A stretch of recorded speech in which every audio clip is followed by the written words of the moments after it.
When we think about education, we often think of sending our kids off to school or college, but education encompasses a much wider concept that has existed since very early humans, perhaps even longer. Sharing knowledge and skills with children, either because they needed a skill to create tools or to help encourage wonder about the world, has always been a strong human mark. At times, people have tried to mechanize the entire process for efficiency, like teaching a language that required a set of rules, or personal gain, like teaching children how to become workers to be a more integral contributor to a particular culture. Today's education is so embedded into the monetary system that it's almost impossible to separate the two. You now spend 12 to even 20 years or more studying to mainly become a worker to pay your way through life on planet Earth. I spent 13 years in school and college, and to this very day I still wonder why.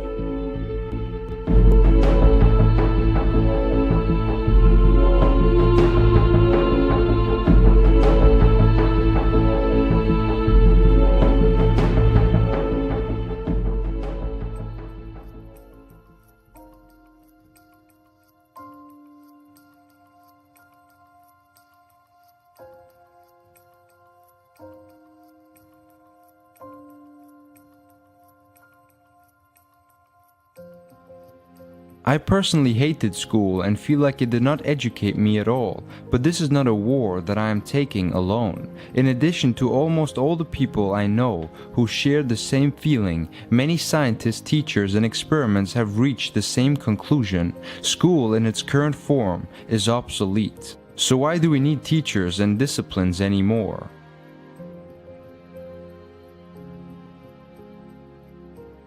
I learned to drive a car by practicing with my father. I learned English from movies, from chatting with other English-speaking people, and from what I read. I learned through trial and error how to build good websites on my own. I even learned to swim on my own. Riding a bicycle, using a computer or other electronics, making jokes, understanding how people behave, what is a planet or a galaxy, what's good to eat and what is not, how to take care of the stuff you own, repair my computer, use a smartphone or any computer software and games, interacting well with other people, and pretty much anything else of value to my life and living, I learned on my own from my personal life experience. None of it was organized or highly structured, and no real discipline was needed, as it evolved by just being exposed to various needs, situations, and information.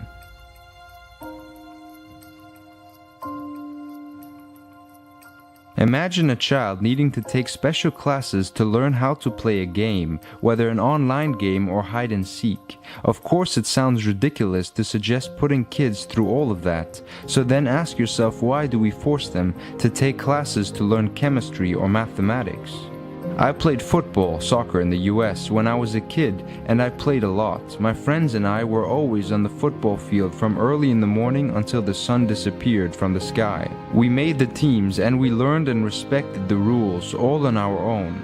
We even organized small championships. Sometimes we focused on practicing free kicks or other football skills, but every time we did it from pleasure and a strong personal desire to improve our skills, not because we were made to do it. In contrast to that, some of us were also members of the school football team, or even better, the town football team. It seemed like a privilege, but it was nothing like that. Indeed, it felt good to know that I was on the school team, but it didn't feel good to experience it. Overall, there were more practices than games. We were made to wake up at a certain hour and go to practice, and after practice was over, many times we hadn't even played any football. When we did, we were all so tired that no one felt any pleasure in playing it. I was wondering all the time, what am I preparing for and what is the purpose of all that? Okay, I did learn a few more football tricks from the coach and a few free kick tricks, but was that all? All that practice for such minor details? My football skills did not improve overall because of all that practice, nor did my appetite for football. If anything, the contrary is true. This was the moment when I began to question the point of such organized discipline. If we can organize each other in a manner that suits us all, and we create positive, enjoyable results because of that, why add this rough training? I loved football and I played it pretty well, but all because I played from pleasure, when I wanted, how I wanted. Perhaps the training would have helped if we were allowed to work as actual football players, have 3 to 4 games a week, and as a result needed to be in good shape to cope with all that effort. This is a very good point to consider because this is what school does with physics, mathematics, and biology. It makes the training tough and provides no practice at all, only to prepare you for a potential entry-level job.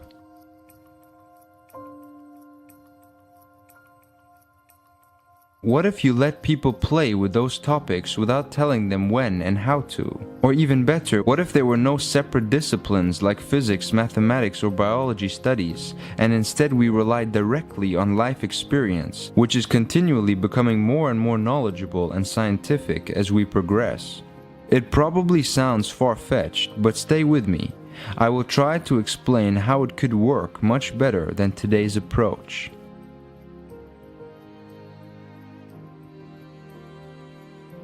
I remember how curious I was when I was 11. I asked my father all sorts of questions. How does a video camera work? What is the biggest animal ever to exist? How many people are in the world? I also remember the holidays when we would travel long distances and my father had a map with him, basically guessing what would be the best track to follow. We stopped from time to time to figure out the best route to our destination.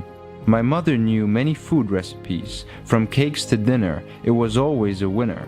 She even had an old book from my grandma with many such recipes, and when she needed help, she would ask a friend or just improvise. She even taught my sister and I how to cook certain foods. Although my father had some good answers to my questions when I was curious, and he always reached the destinations when we traveled, and although my mother knew many food recipes and taught us how to cook some basic foods, the approaches they relied on are all obsolete now. This is not because I want it to be so, but because we now have computers and the internet. Whenever I wonder about anything, I search on one of the many search engines and I will get a very knowledgeable answer for everything. If I want to research a destination, I will use one of the many online or offline map navigators. Not only will I learn what roads to follow, it will also guide me step by step all the way through to my destination. Plus, if I ever want to cook something, the internet is so full of recipes that you can easily learn how to cook a chicken 2,000 different ways. And even with all that at our fingertips, it doesn't take away from the human experience.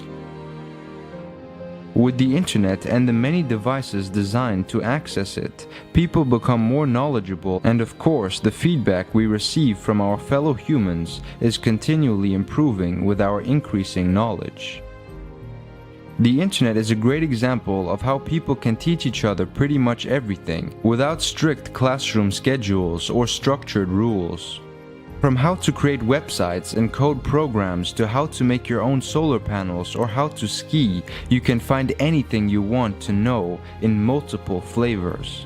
This ability has given rise to mutants, the ones who didn't follow the rules of the educational system, yet have created tremendous value for humanity by educating themselves. An example of a mutant is Wikipedia. Wikipedia is a collaboratively edited, multilingual, free internet encyclopedia supported by the non-profit Wikipedia Foundation. Wikipedia's 43+ million articles in 250 different languages, including over 5.3 million in the English Wikipedia, are written collaboratively by volunteers around the world.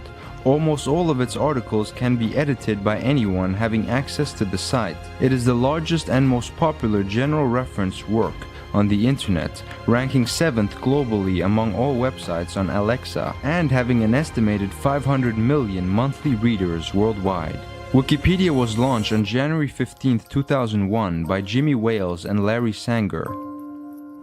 Wikipedia's departure from the expert-driven style of encyclopedia building and the presence of a large body of unacademic content have received extensive attention in print media.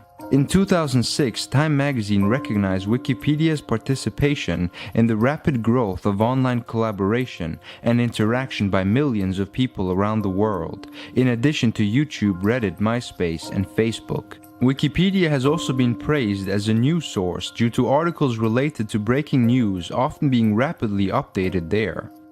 A 2005 investigation in Nature showed that the science articles they compared came close to the level of accuracy of Encyclopedia Britannica. Imagine instead of writing your homework for school, which will be lost eventually, that you write up articles for Wikipedia.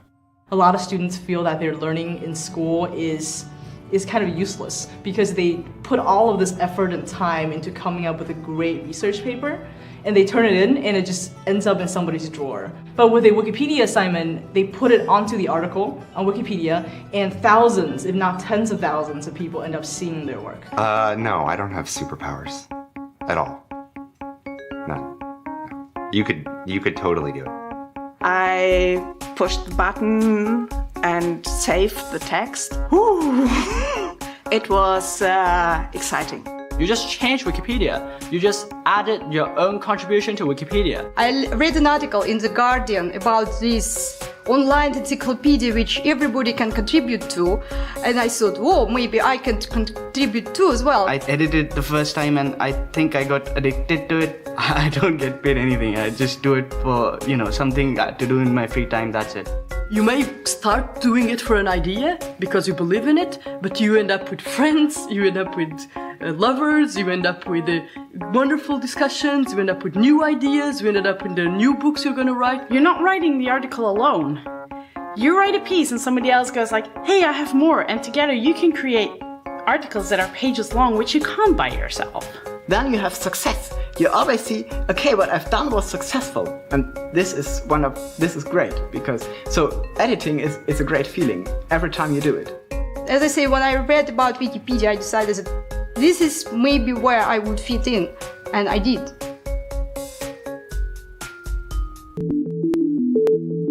Another mutant is Linux. You use Linux every day, whether you know it or not. Over 850,000 Android phones running Linux are activated every single day. Compare that to just 30,000 Windows phones, according to the latest reports.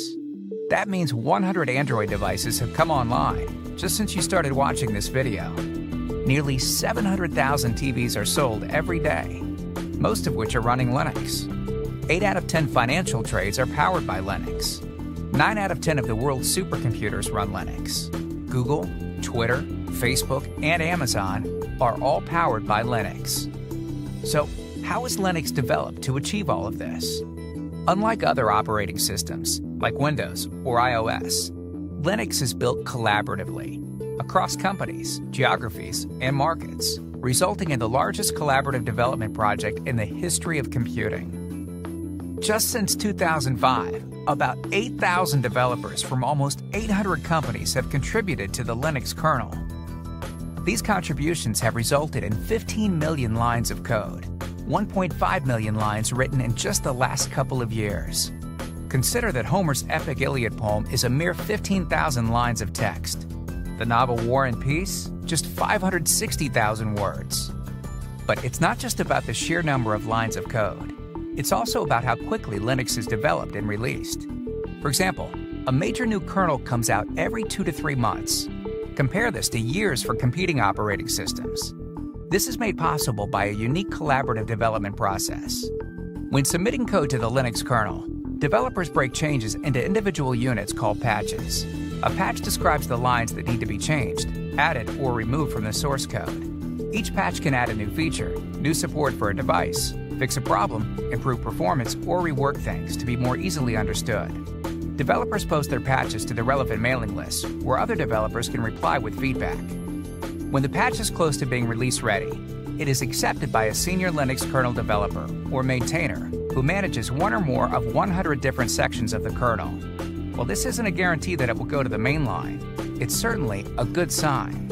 Here it gets an even more extensive evaluation. When the maintainer finishes their review, he or she will sign off on the patch and send it on to Linux creator and Linux Foundation fellow Linus Torvalds, who has the ultimate authority on what is accepted into the next release and what is not. Nearly 10,000 patches go into almost every new release. About 6 patches are applied to the kernel each hour. Linux's rate of development is simply unmatched. Today, Linux is dominating on mobile devices, in the enterprise, and web infrastructure, data centers, supercomputing, and more. What's next? Because together, we're ready. The development of Linux is one of the most prominent examples of free and open source software collaboration. The underlying source code may be used, modified, and distributed, commercially or non-commercially, by anyone under licenses such as the GNU General Public License. Putting Linux out on the net was kind of the natural thing to do in many ways. And there were a lot of small reasons, like the fact that I thought it was a good idea anyway to make Linux available to others so that they could try it out and send comments back to me. Open source is a way for people to collaborate on software without being encumbered by all of the problems of intellectual property, having to negotiate contracts every time you buy a piece of software, have a lot of lawyers involved. In general, we just want to get the software to work, and we want to be able to have people contribute fixes to that, etc. So we sort of sacrifice some of the intellectual property rights and just let the whole world use the software. Another mutant is Khan Academy. Khan Academy is a non-profit educational website created in 2006 by educator Salman Khan, a graduate of MIT and Harvard Business School. The stated mission is to provide a free world-class education for anyone, anywhere. The Khan Academy started with Khan remotely tutoring one of his cousins, interactively using Yahoo Doodle images. Based on feedback from his cousin, additional cousins began to take advantage of the interactive remote tutoring. In order to make better use of his and their time, Khan transitioned to making YouTube video tutorials. The website supplies a free online education on more than 5,000 different topics like mathematics, history, healthcare, medicine, finance, physics, chemistry, biology, astronomy, economics, cosmology, organic chemistry, American civics, art history, macroeconomics, microeconomics, and computer science. Khan Academy has eclipsed MIT's OpenCourseWare (OCW) in terms of videos viewed. Its YouTube channel has almost 1 billion total views compared to MIT's 10 million. It also has almost 3 times as many subscribers as MIT's. The organization's content has been translated to other languages for accessibility. There are also translations to the content contributed by volunteers. As of November 2016, Khan Academy has 7 official websites in other languages and 20,000 closed caption translations on videos. In addition, Khan Lab School, a school owned by Khan Academy, was opened on September 15, 2014 in Mountain View, California. I like the mentorship program because it helps me understand what these kids are thinking, and it's really helpful to them, and it's nice to know that I can help. We really are a one-room schoolhouse. We have all of our ages together. Right now we're 5 to 13. And it's a very powerful thing, because I see it even with my own children at the lab school, where, you know, my son's now 6, and there's a 12-year-old who will hold his hand and who will talk to him about how he might want to think about a certain type of problem or why he might not want to give up. And it's oftentimes that 12-year-old's intervention or that 10-year-old intervention that means much more to my son than anything I could say or than anything any other adult could say. So some of us are going back and mastering the early concepts like first grade, second grade, third grade math. And then some of us are way up there doing pre-calculus. Before I was really bad at math. Now I'm doing 2 levels ahead of my math level. When you walk into Khan Lab School, I think the nice thing about it is that it feels alive. Kids are talking with each other, kids are moving around the space, there's a lot of freedom. It's also unique because you walk into a traditional school and everyone is facing the same way. The teacher is definitely at the center, but when you walk into Khan Lab School, I think you'll see the students at the center of their learning, so maybe groups of students who are standing over a project together. So I think you would feel the energy and excitement around learning. And there's always a real buzz when you walk into the school.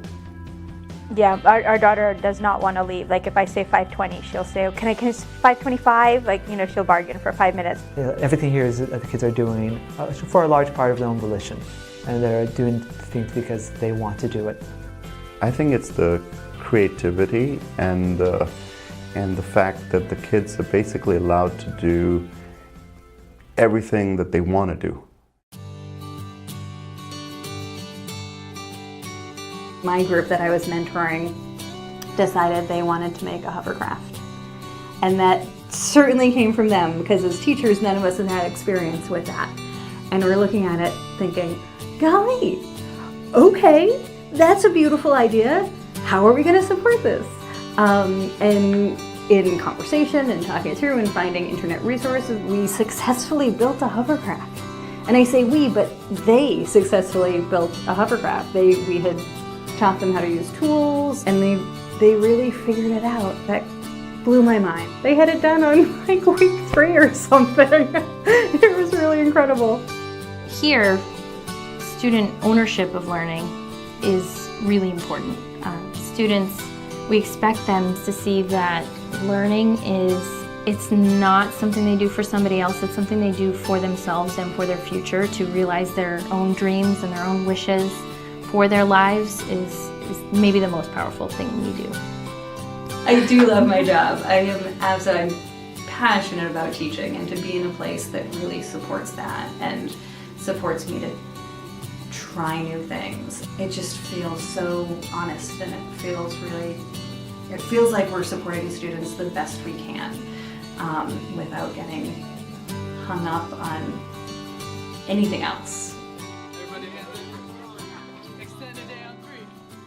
Additional examples are so plentiful that it's almost a common factor amongst all internet computer and collaboration-based projects. Facebook, Napster, Google, and Windows are just a few examples of teenagers using computers and the internet alone to develop new advanced tools that are now used by billions worldwide. And many of these teenagers quit school or college to follow up on their ideas and put them into practice, which proves that with no help from school, you can create tremendous and complex tools that billions use worldwide.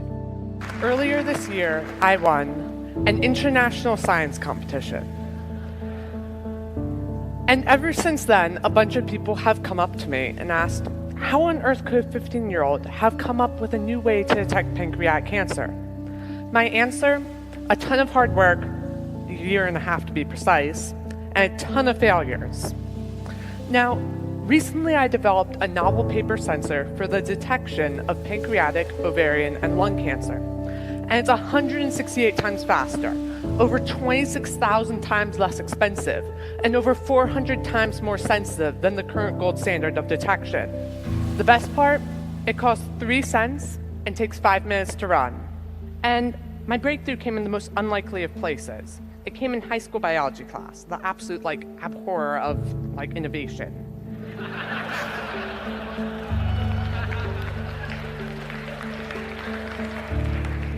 So I basically smuggled in this article on single-walled carbon nanotubes I had been dying to read. And a single-walled carbon nanotube is essentially an atom-thick tube of carbon that's, just imagine a really long pipe, and it's 1/50,000th the diameter of your hair. And it has these amazing properties. They're super, super cool. And they're like the superheroes of material science. And so then I was trying to roll over this concept of, we were learning about antibodies. And an antibody is basically a lock and key molecule that attaches specifically to a certain protein, in this case, the mesothelin. And I was trying to combine that specific reactivity to how carbon nanotubes are really sensitive to their network, all the 3-dimensional structures of their network. And then it hit me. What I could do is I could put an antibody in this network, such that it would react specifically to the mesothelin, and then also would change its electrical properties based on that amount of mesothelin. Enough so that I could measure it with a $50 Home Depot ohm meter. So pretty easy. And just as I had this epiphany, my biology teacher storms up to me because she spotted me reading this article, snatches it out of my hand, and because I was supposed to be writing an essay, and then storms off and gives me a lecture. After class, I finally convinced her, after a huge lecture on how I should respect her and her class, I finally got my article back, because that's all I really wanted from her. But I've learned a really important lesson over the course of my journey. What I've learned is that through the internet, anything is possible. Theories can be shared, and you don't have to be a professor with multiple degrees to have your your ideas valued. And regardless of your gender, your age, your ethnicity, regardless of anything, it's just your ideas that count. And to me, that's all that really matters. So redefining relevance for me is looking for new ways to use the internet.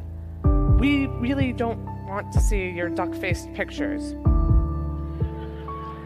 Instead, you could be changing the world with the internet. You could help detect pancreatic cancer. So if I could detect pancreatic cancer, just imagine what you could do. Elon Musk, the creator of PayPal and now the man behind Tesla, Hyperloop, SpaceX, and SolarCity, when asked how he can run such big companies, where is his expertise coming from, he always responds, "I read many books." So the internet and computers are just a means to reach a more abundant world of information.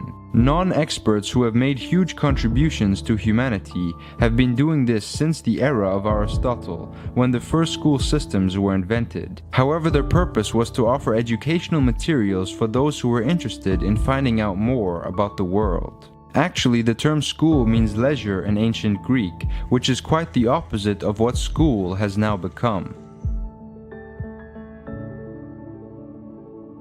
Ask Isaac Newton where he got his education, because he didn't begin school until the age of 12, and at the age of 17 was removed from school. Later on, he did go to Trinity College, which was shut down soon after Newton had obtained his degree, but that didn't stop him from becoming one of the most brilliant people in the world. He continued his own studies privately at his home in Woolsthorpe over the next 2 years, bringing together the development of his theories on calculus, optics, and the law of gravitation. The very idea of having the empirical world answer our questions, that idea was taking hold in a way that had almost never done so before. And from a young age, Newton was gripped by this new outlook. As a boy, he pored over a book called The Mysteries of Nature and Art, a manual for building mechanical contraptions and investigating the natural world. He was preoccupied by the things that preoccupy physicists, by time and motion. So he made windmills, he made little boats, he flew kites that supposedly affrighted the locals. He tied candles to them and they were put up and they thought that they were comets. Newton's a very smart guy, and he became convinced that the only types of statements that are acceptable are ones which you could, to put it bluntly, test in the laboratory.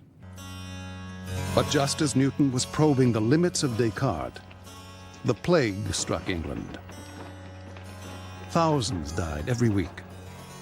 The university closed, and Newton returned home to avoid infection.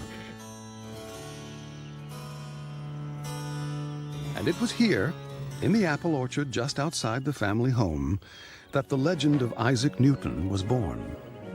By the time he was 22 years of age, working on the calculus at Woolsthorpe, he was the greatest mathematician the world had ever seen, and yet no one knew.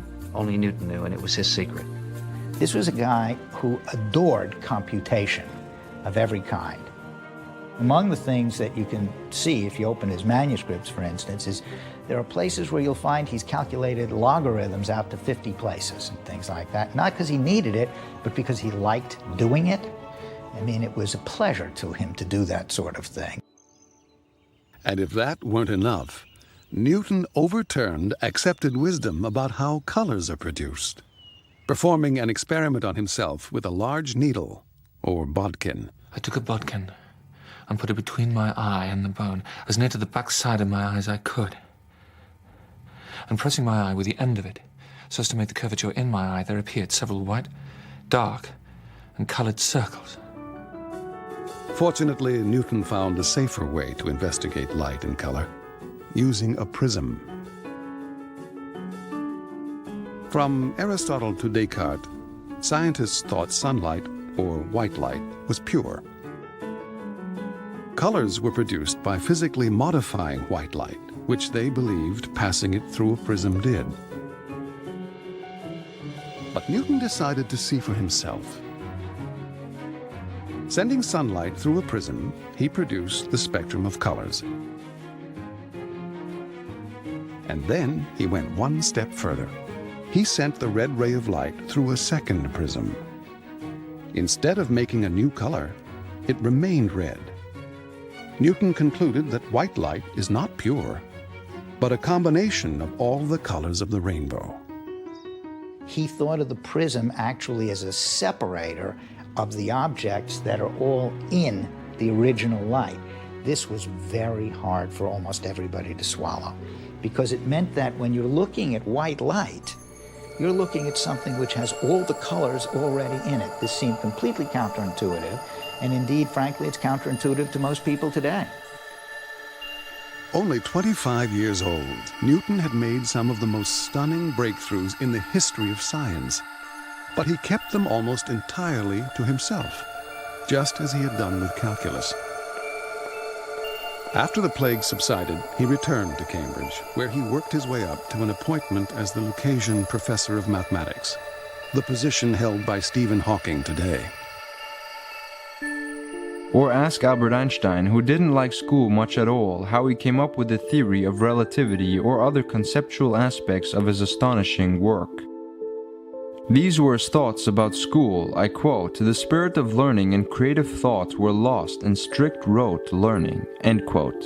Although Einstein is now considered the epitome of genius, in the first 2 decades of his life, many people thought Einstein was the exact opposite. Right after Einstein was born, relatives were concerned with Einstein's pointy head. Einstein also failed to impress his teachers. From elementary school through college, his teachers and professors thought him lazy, sloppy, and insubordinate. Some of his teachers even told him that he would never amount to anything.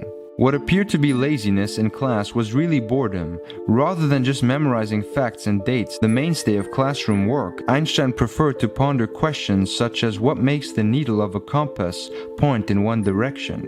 Why is the sky blue? What would it be like to travel at the speed of light? And etc. Unfortunately for Einstein, these were not the types of topics he was taught in school. Although his grades were good, Einstein found regular schooling to be strict and oppressive.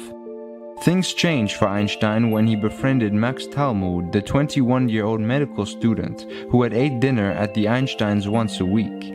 Although Einstein was only 11 years old, Max introduced Einstein to numerous science and philosophy books and then discussed their content with him. Einstein flourished in this learning environment, and it wasn't long before Einstein had surpassed what Max could teach him.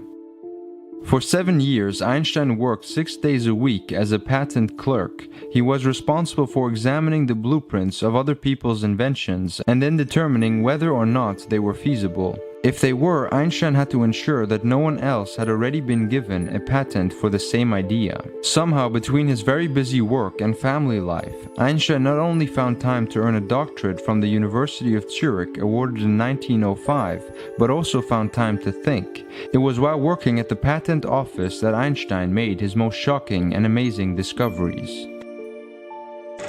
This unique colour footage shows Einstein in his twilight years. It's May 1943 and Einstein is among friends in the garden of his home in Princeton. He poses awkwardly. The film seems to highlight a more human side of a man who was already by then a scientific icon. And among those that knew the real Einstein was 10-year-old Stephanie Asker. More than 60 years on, and we brought her back to the garden. Her memories of the day and the man are as vivid as ever. The one thing I noticed was this tremendously twinkly eyes, I mean like Santa Claus. And, but at other times he had extremely sad eyes. He had a very sad look. They say the eyes are the window of the soul, and he had a very deep soul. He really did. My last memory of him, it was our last visit. I was 18. And we were looking out over this lovely garden, and he just stood there and looked out, and he said, "One feels one does not deserve such beauty." In a lovely setting, anyone would appreciate it, but he took it to this other philosophical level or spiritual level. That's the kind of person he was, extremely humble and understood some of the secrets of life. Charles Darwin was a very curious kid who collected animal shells, postal francs, birds, eggs, pebbles, and minerals. But his father once told him, I quote, "You care for nothing but shooting, dogs, and rat catching, and you will be a disgrace to yourself and all your family." End quote. When in college, he attended the official university lectures, but complained that most were stupid and boring. He was disgusted by the dull and outdated anatomy lecture. Although he attended a medical university, he had brought natural history books with him, including a copy of A Naturalist's Companion by George Graves, bought in August in anticipation of seeing The Seaside, and he also borrowed similar books from the library. Darwin wrote to his family home, I quote, "I'm going to learn to stuff birds from a blackhammer. He only charges 1 guinea for an hour every day for 2 months." End quote. Without his curiosity of learning by himself, Darwin probably would never have come up with the theory of evolution. Louis Pasteur was an average student in his early years and not particularly academic. In 1839, he entered the Collège Royal de Besançon and earned his bachelor degree in 1840. He continued there for a science degree with special mathematics but failed in 1841. He succeeded in 1842 from Dijon with a poor grade in chemistry. Same story goes for Nikola Tesla. When exam time came, Tesla was unprepared and asked for an extension to study but was denied. He never graduated from the university and did not receive grades for his last semester. What about Galileo? Except for mathematics, Galileo Galilei was bored with university. Galileo's family was informed that their son was in danger of flunking out. A compromise was worked out where Galileo would be tutored full-time in mathematics by the mathematician of the Tuscan court. Galileo's father was hardly overjoyed about this turn of events, since a mathematician's earning power was roughly around that of a musician, but it seemed that this might yet allow Galileo to successfully complete his college education. However, Galileo soon left the University of Pisa without a degree. There is no shortage of such examples of people who became experts by learning on their own and in some cases outright rejected the school system that was holding them back.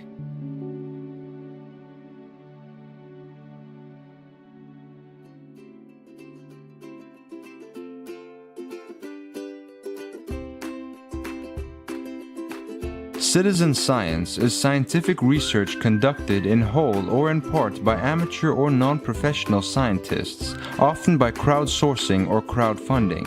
Formally, citizen science has been defined as, I quote, "the systematic collection and analysis of data, development of technology, testing of natural phenomena, and the dissemination of these activities by researchers on a primarily avocational basis."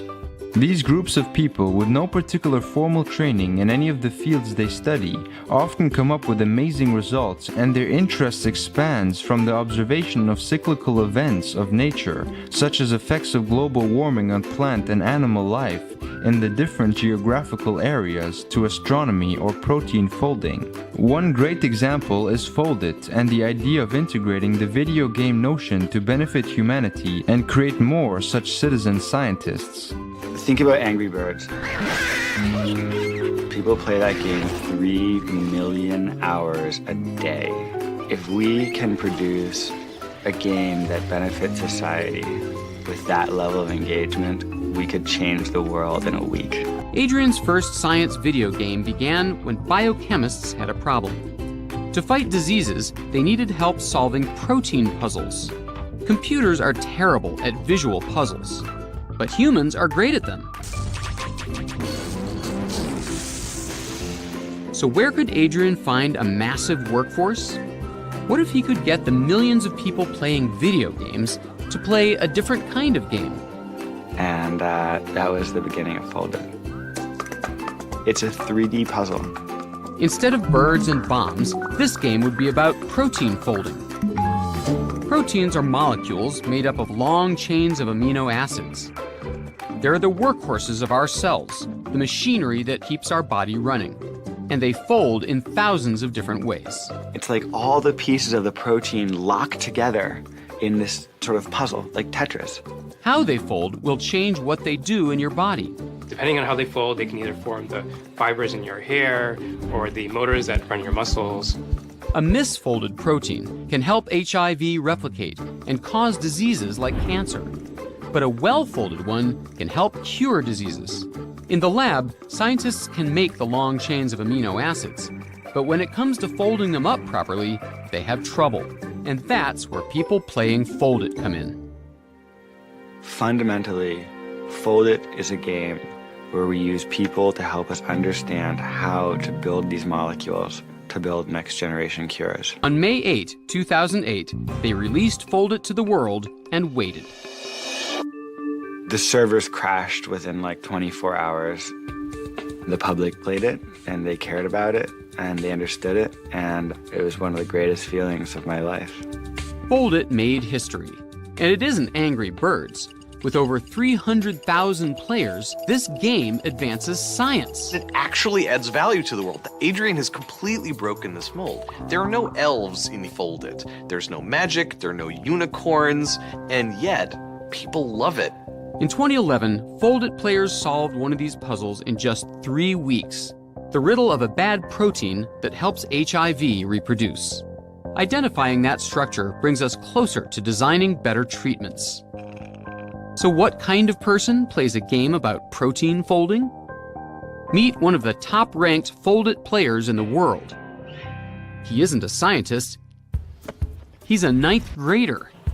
Like most 15-year-olds, Michael Tate loves playing around. I play Fold It as often as I can, and I stay on for hours and hours. To boost your score, you have to follow the rules of protein folding. Make the protein compact and avoid empty spaces. These red things are voids that I have to fill in, and I can add rubber bands that bring the protein closer together. And if you make the most hydrogen bonds between everything, you get the highest score. We thought we'd have to hide the science behind this veneer of a game, and then it was almost like we'd punk them, you know, but it was the opposite. Getting lectures from your teachers, I mean, that's boring, but if the students aren't having fun playing a game, oh my gosh. There are thousands more like Michael, from architects to historians and bankers to organic farmers. They are the crowd. If you think these citizen science efforts cannot be considered reliable, think again. For example, a 2013 study shows that the results coming from citizen science rival experts in analyzing land cover data. And those are not isolated examples. A classic example of this approach is provided by Tim Gowers, who posted in his blog a mathematical question, and within a matter of days the commentators had solved it. This gave birth to the Polymath Project, an online effort to solve some very complicated mathematical problems. This is one of the world's most renowned mathematicians. He's a professor at Cambridge University and a recipient of the Fields Medal, often called the Nobel Prize of Mathematics. Gowers is also a blogger. And in January of 2009, he used his blog to pose a very striking question. Is massively collaborative mathematics possible? So what he was proposing in this post was to use his blog to attack a difficult, unsolved mathematical problem, a problem which he said he would love to solve, completely in the open, using his blog to post his ideas and his partial progress. What's more, he issued an open invitation inviting anybody in the world who thought that they had an idea to contribute to post their idea in the comment section of the blog. Over the next 37 days, 27 different people would post 800 substantive comments containing 170,000 words. At the end of the 37 days, Gowers used his blog to announce that they had solved the core problem. In fact, they had solved a harder generalization of the problem. The Polymath Project had succeeded. So what the Polymath Project suggests, at least to me, is that we can use the internet to build tools that actually expand our ability to solve the most challenging intellectual problems. Or to put it another way, we can build tools which actively amplify our collective intelligence in much the same way as for millennia we've used physical tools to amplify our strength. Imagine people killing viruses instead of random, nonsensical game characters. Imagine solving the biological aging puzzle or the cancer puzzle instead of puzzles that have no effect in the real world. Or imagine that your teachers are the best players helping you in a strategy game, but instead of building random buildings, for example, or environments, you're building real models that can be applied in the real world. Besides Foldit, there are other examples of such games. Such an example is eTRNA. In eTRNA, the goal is to coax RNA molecules into specific shapes. The best designs are then synthesized in the lab and scored. Another example is iWire. iWire is attempting to map the brain, starting with the connections between retinal neurons. Another example is Philo. A player might not identify Philo as anything more than a casual game. In actuality though, the different colored squares represent DNA nucleotides, and the game is using human pattern recognition to form multiple sequence alignment. One more example is called The Cure, which is working on developing a genomics-driven predictor of breast cancer prognosis. Another one is called Citizen Sort, which is a collection of 3 different games that are used to classify and characterize different animal species. This sorting allows researchers to identify and name newly discovered animals. There are even games that use real-life organisms for educational purposes. So the system in particular we used in the museum is shown here, so it's a different magnification that you just saw before, so rather than interacting with a swarm of cells, you interact with a single one. So the user has basically drawn a circle of light, and this in the individual cell is then kind of captured inside, right? Whenever it's kind of hitting the light, it turns around. So just showing this again, so watch this cell swimming here, and then you see the light, and as soon as it hits the light, it kind of turns. And now you can do different things. You can, for example, do simple color experiments. For example, which colors the cell really respond to. If you draw with red light, you start realizing that the cells just swim through. The same thing with green light. So they're not very sensitive to that. But as soon as you use blue light as before, then the cells start turning around. And you can actually try even to draw over the front and the back of the cell and see where the eye spot is. And it's actually a little bit a harder experiment to do due to lag of the projector and other things. But we really enable something, or we're close to enabling something where you can do subcellular experiments in some sort of museum setting. Right? You can also try to make games on that platform. So again, we have a virtual object which is overlaid. And here the interaction is more indirect, right? Where you can draw a certain barriers and then hope that the cell somehow bounces off the barrier and captures those objects, right? And so lots of interesting questions now. I mean, how do you effectively design games on a platform like this? What kind of game mechanisms lend themselves well? Here's another game where you get points by getting the most cells into the box. If you just draw a circle, that's maybe not very effective. If you draw a bigger circle and make the circle smaller and smaller over time, you can corral them, right? And these are kind of very simple games, kind of more demonstration type, but it's also the kind of thing that works well in a museum setting. And finally, this is kind of a prototyping stage, which we started with Exploratorium. Rather than drawing on a screen, using a Kinect to project your body shape onto these cells, right? And then projecting everything large on the screen. And then you can see how basically this human interacts with these cells, kind of with the whole body shape. And so it's interesting because it really brings, in that case, cells at kind of the level, at the scale of humans. But if you then look through the microscope, you actually see a little person dancing in there. And so kind of you bring yourself also, you shrink yourself down to the level of these microscopes, and you can interact with them. You can also do things on a totally different time scale and also length scale. So this is a petri dish. It's actually more macroscopic.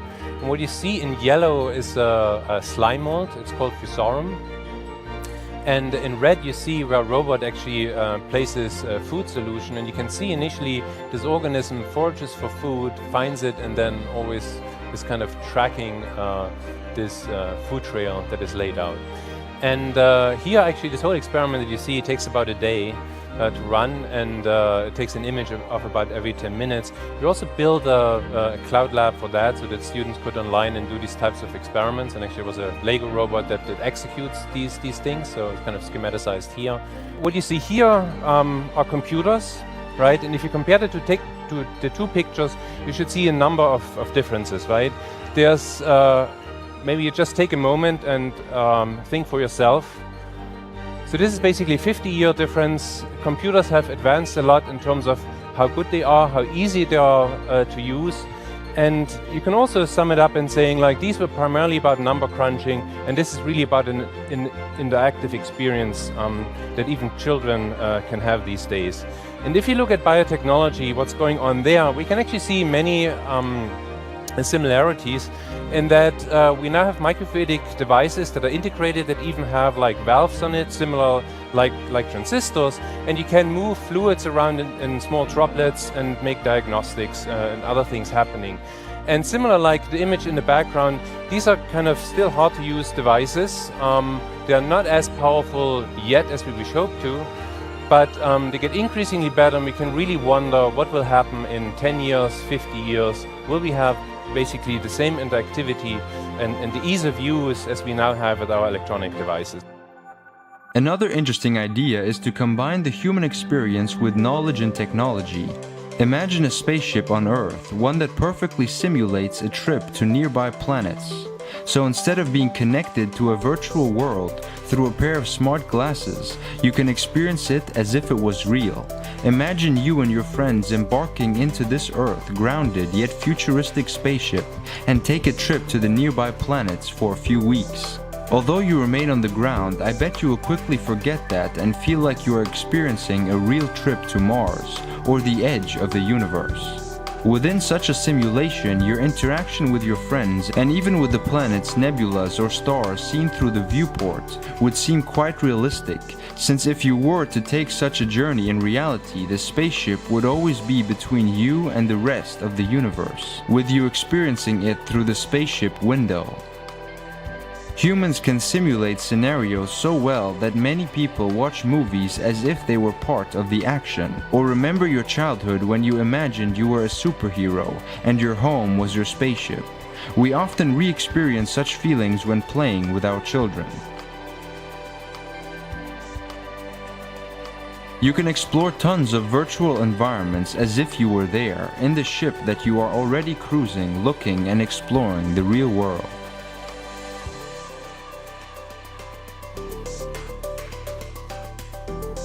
If the power of games and the creativeness of crowds isn't enough to provide for an educated society, then artificial intelligence should help a lot. For example, IBM's Watson. If you're not familiar with Watson's software system and you don't have the time to learn more about it, then just keep in mind a few facts about this intelligent machine. The system was brought onto the US-based game show Jeopardy against two of the best players in the world and won by a huge margin, proving how well he understands and manages human language and concept abstraction. Now it is being used in medical healthcare to research hundreds of thousands of scientific papers and prescribe treatments for patients. He is basically a very smart AI, artificial intelligence machine, that is becoming more and more intelligent with each day passing. Perhaps you've heard of Siri or Google Now though, small-scale AIs with which you can basically talk using your smartphone to give them instructions to various software tasks. Send an email, find a route, schedule an appointment, or even ask what is the distance from Earth to the Moon. Now combine the power of Watson with the wide accessibility of smartphones and high-speed internet with abundant information, and you have a teacher in your pocket. Actually, you will have all teachers combined in your pocket. Why struggle to memorize facts when every fact known to humanity is at your disposal? With near-instant feedback from such a powerful AI, you can bet people will become more and more informed. Such technologies can also be used with virtual reality headsets to be more close to reality than a digital game. But the power of Watson is zero without the vast human knowledge from which Watson selects, interprets and learns. So people learn new information and feed sources like Wikipedia and such. AI like Watson then learns from them and becomes an expert in many fields, which in turn then helps make people smarter. One day you might be able to tell Watson what kind of website or app you want in a natural spoken language and have him build it for you using any programming language you prefer or whatever is best to use for that new resource. And such an app will be your tool for learning even more about the world. Think about news being presented to you in the way that you would understand it. Let's say you like sports and the AI knows that. He will try to present the news clearly by making sports analogies so you understand it better. Short movies and stories can be created with the use of AI and be customized for individuals to better grasp the information. Another very powerful and efficient idea is to embed the contribution of people to education by seamless methods and technologies. Here's an example. If you have signed in to basically anything on the internet these days, then you're most likely familiar with the whole reCAPTCHA program.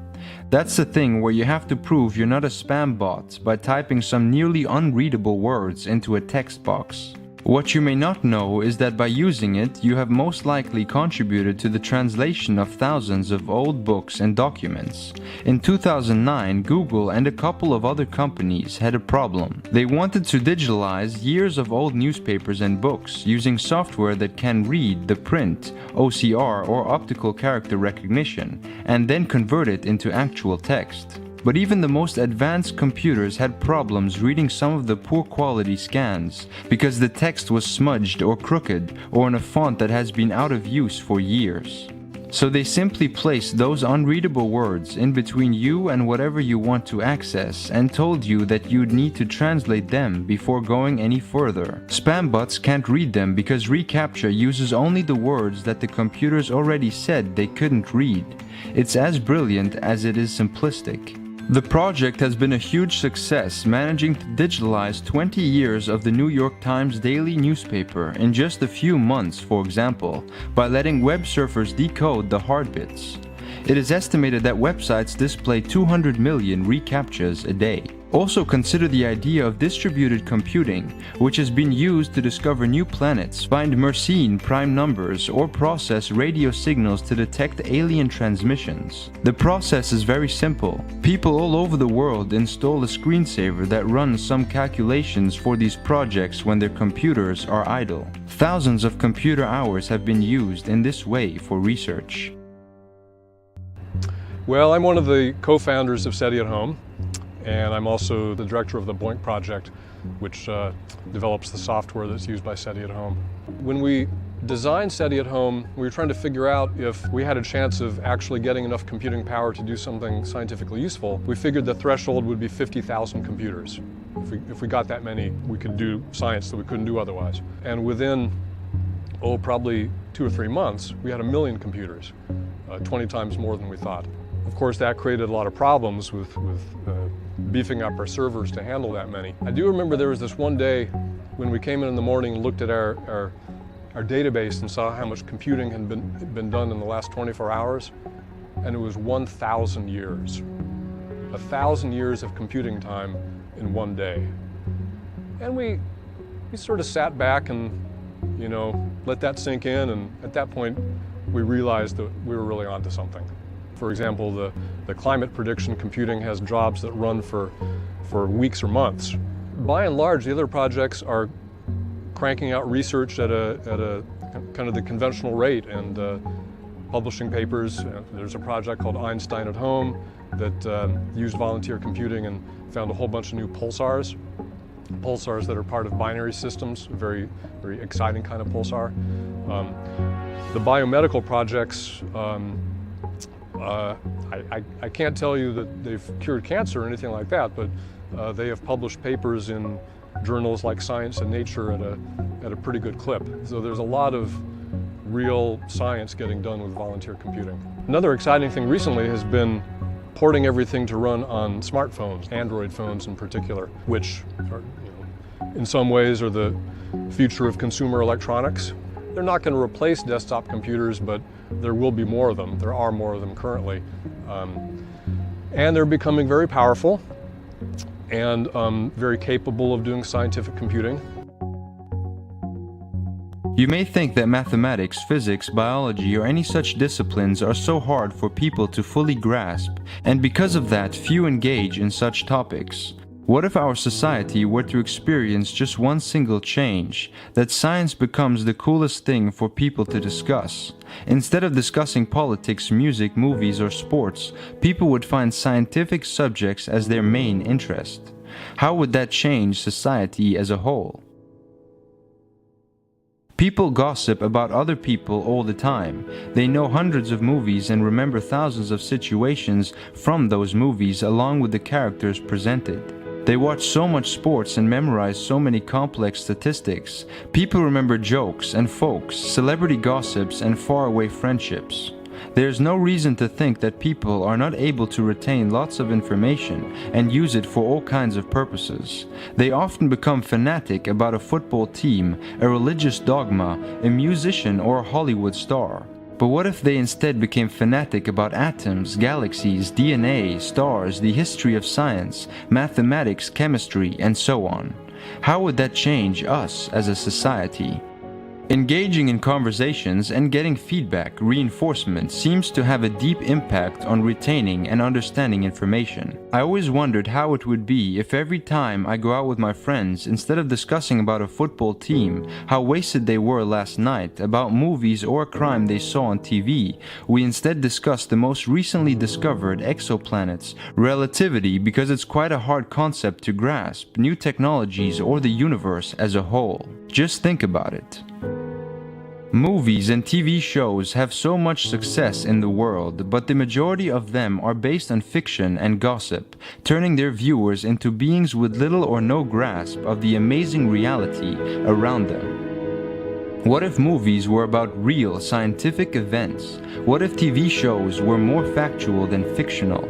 After all, if you want endless stories and complex ideas, just look at reality. From quarks to quasars, living cells to black holes, Galileo to Einstein, the real-world story is far beyond any story, movie, book, or idea. Imagine instead of some invented drama movie, we choose to watch a movie about the life of Nikola Tesla, or instead of science fiction movies, we watch movies about the discovery of quarks, atoms, and DNA, the building blocks of us and everything around and inside us. The drama that Galileo lived through to prove that the sky isn't perfect, and the curiosity which led him to first observe a wandering star through a telescope and realize it was a world like ours.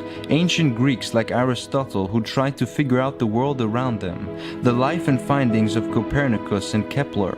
The mind-blowing discoveries of Darwin, which led him to the theory of evolution. Einstein's quest to prove that space has a shape. The invention of chemistry and biology. The discovery of tectonic plates and how the Earth moves beneath our feet, although we don't normally feel that. Edward Hubble's discovery of our galaxy being just one of billions of galaxies out there, and that the universe is continuously expanding at an ever-increasing rate. The existence of so many creatures in the world, as well as the ones that have become extinct, dinosaurs for instance. The revelation of quantum physics, the discovery of neutrinos, the development of the many amazing technologies which contributed to the human quest of discovering the world. I bet many people don't even have the slightest idea of the fascinating complexity of our world, the drama that unfolds behind scientific endeavor, the out-of-this-world findings, or the excitement of new discoveries. I am so curious of how humanity and our surroundings would evolve if exposed to such media materials as much as the fake information we are provided with today. But why stop at movies and TV shows? What about cartoons depicting real properties of nature? Consider atoms and how hard it seems for people to remember their properties or how they react with each other. What if you transform them into cartoon characters like these, and their chemical properties into so-called powers? The way they interact with each other can be based on the same principle. Or if kids were to watch amazing documentaries like Planet Earth, Frozen Planet, Nature's Most Amazing Events, Life, or The Blue Planet instead of nonsense TV shows. Look closely at the news today and you will rarely find science there. What if the news were more science-oriented, removing all the crimes, violence, or nonsense gossip from their menu? I am so curious how a world influenced by such a media would look like, aren't you? When people hear the word play, they usually associate it with childish play or something that is not serious, but play is actually the engagement with life and situations in life which should be experienced in a comfortable manner. That's why it is playing and not struggling. When we were kids, we eagerly explored the world around us. I remember when sometimes I would close my eyes for an entire day to try to feel how a blind person experiences life. Sometimes I wouldn't use my right hand, just to see if I could handle daily tasks with only the left hand. I played with my friends all day long, and sometimes we observed ants and put small obstacles in their path to see how they would react. More recently in my life, this idea of play hasn't lost its meaning, just some of its means. I now play with computer programs, and because of that I have learned how to design websites. I read to explore new ideas and sometimes enjoy snorkeling to observe marine life and learn more about it. Because of this attitude of playing, I was able to create a 14-hour-long documentary, TROM, by myself. I wrote the script, translated it from Romanian to English, did all the video, audio, photo editing, developed the website, and doing all of the promotion for it. As a result of it being so successful, I've met many new wonderful beings and felt encouraged to work on other such projects like VideoNeat, a website full of lectures, documentaries, and science-based movies.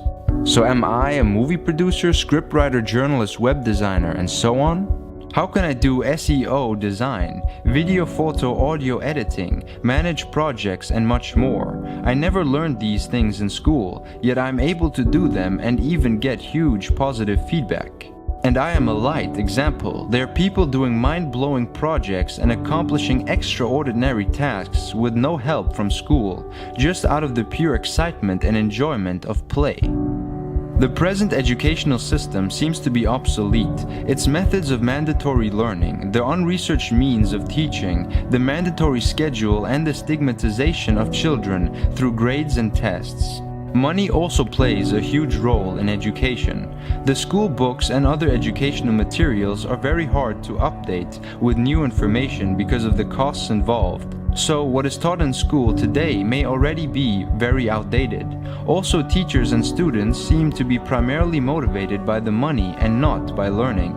As a result, teachers may not care about their teaching methods nearly as much as their monthly paychecks, while students may only care about getting a diploma or degree in order to get a better paying job, or at least whatever job it is, so that he or she can survive in this world. This entire educational system completely kills the joy of exploring. Actually, it doesn't even intend to care about that. Imagine not being forced to go to school.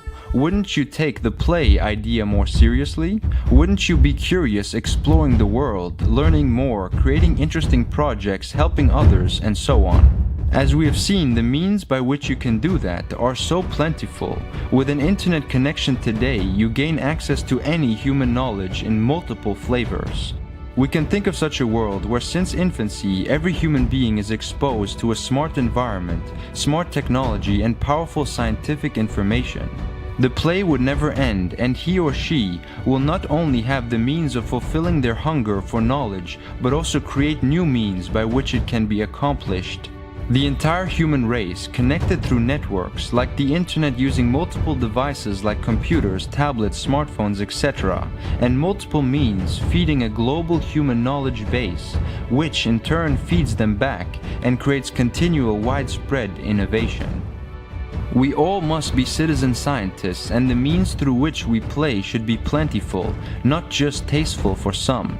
Whether it's games, TV shows, extraordinary CGI movies, lectures, explorations, conversations, the leisure to explore alone, or with groups or like-minded people, through sport, music, dancing, or whatever suits you, you should be allowed to choose how and when you want to play. And through today's amazing technology, you will create value no matter what. Some more than others, some faster than others, some will be the first, some may be the last, some may create the knowledge, some may enjoy taking it in, some may do both.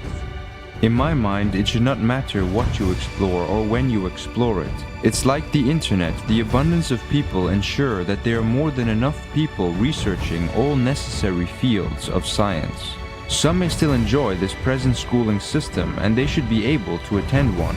We may see experts in defined fields, biology, astronomy, etc., and also those who know a good amount from each field.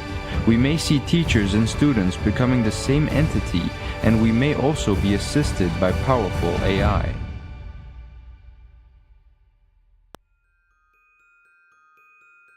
All those students are in the class. Now you ask me, how should I best teach them? Should I teach them from the point of view of the history side, the applications? My theory is that the best way to teach is to have no philosophy, is to be chaotic and confused in the sense that you use every possible way of doing it. That's the only way I can see to answer it, so as to catch this guy or that guy on different hooks as you go along.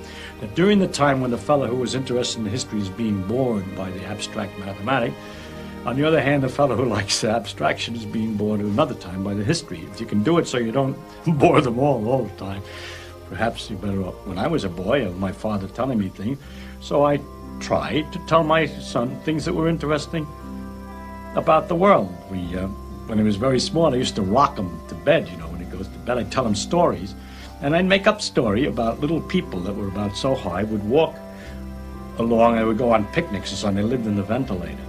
And they'd go through these woods, which had great, big, long, tall, blue things like trees, but without leaves and only one stalk, and they were all, and they had to walk between them and so on. And he'd gradually catch on, that was the rug, the nap of the rug, the blue rug. And he loved this game, because I would describe all these things from an odd point of view, and he liked to hear the stories. And we got all kinds of wonderful things. He even went into a moist cave, where the wind kept going in and out. It was coming in cool and went out warm and so on. It was inside the dog's nose that they went. And then, of course, I could tell him all about physiology by this way and so on. And he loved that. And so I told him lots of stuff. And I enjoyed it because I was telling him stuff that I liked. And we had fun when he would guess what it was and so on. And then I have a daughter, and I tried the same thing. Well, my daughter's personality was different. She didn't want to hear the story. She wanted the story that was in the book repeated again and read to her. She wanted me to read to her, not to make up stories. That's a different personality. You asked me if an ordinary person, by studying hard, would get to be able to imagine these things like I imagine. Of course, I was an ordinary person who studied hard. There's no miracle people. It just happens they got interested in this thing, and they learned all this stuff. They're just people. There's no talent, a special miracle ability to understand quantum mechanics or a miracle ability to imagine electromagnetic fields that comes without practice and reading and learning and study. So if you say you take an ordinary person who's willing to devote a great deal of time and study and work and thinking and mathematics and time, then he's become a scientist. As I see it, education will, or at least should, become this chaotic soup, but organized at its deep core, with people from all around the world being more and more engaged in decentralized knowledge seeking and the continual production of it. When people have so many means to get educated and the information becomes more and more scientific, their experience and expertise can be easily harnessed for all of humanity. That, in turn, continuously feeds more and more advanced knowledge back into the system. What a fantastic feedback loop. But as long as people are forced to get a job to survive in this world, it will remain as a forced education, which is nothing more than a form of voluntary, and in most cases involuntary, mental and physical enslavement that gives up on most important aspects of being human, in other words, one's curiosity. In a world like the one proposed by us, trade-free, the methods of creation and naturally harnessing the knowledge of all people will explode. What would be the result, I'm wondering. I want you to imagine today an island where all students learn about science by doing science. I want you to imagine an island where every adult, regardless of their profession, has helped with some discovery. I want you to imagine an island where we consider the world to be a question that each person struggles to help answer in better and better ways each day. So I started to think about an island like this one when I was writing my first book, Every Living Thing, about biological discovery. And one of the themes that comes up again and again in this book is the idea that we tend to think that we know most of what can be known, that we live in this egg of knowledge around which there's a patina of unknown. And again in the history of science, what happens is that egg breaks open, and we're proven to be far more ignorant than we think that we are. The way we teach them about science today is the same way we taught in the Dark Ages. Somebody holds open a book and reads, and the students look for what they've been told about. That is literally what we did in the Dark Ages. How about instead we teach students that somebody holds open a book and reads, and they look at something about the world, and they look for what we don't know. That's possible, and it's possible in a way that wasn't possible several generations ago, several decades ago, because of the powerful tools we all have in our pockets. We can now connect classrooms with these amazing computers. We can use these computers to look out. We mostly use these to take selfies. But what if we turn them around and use them to take otheries?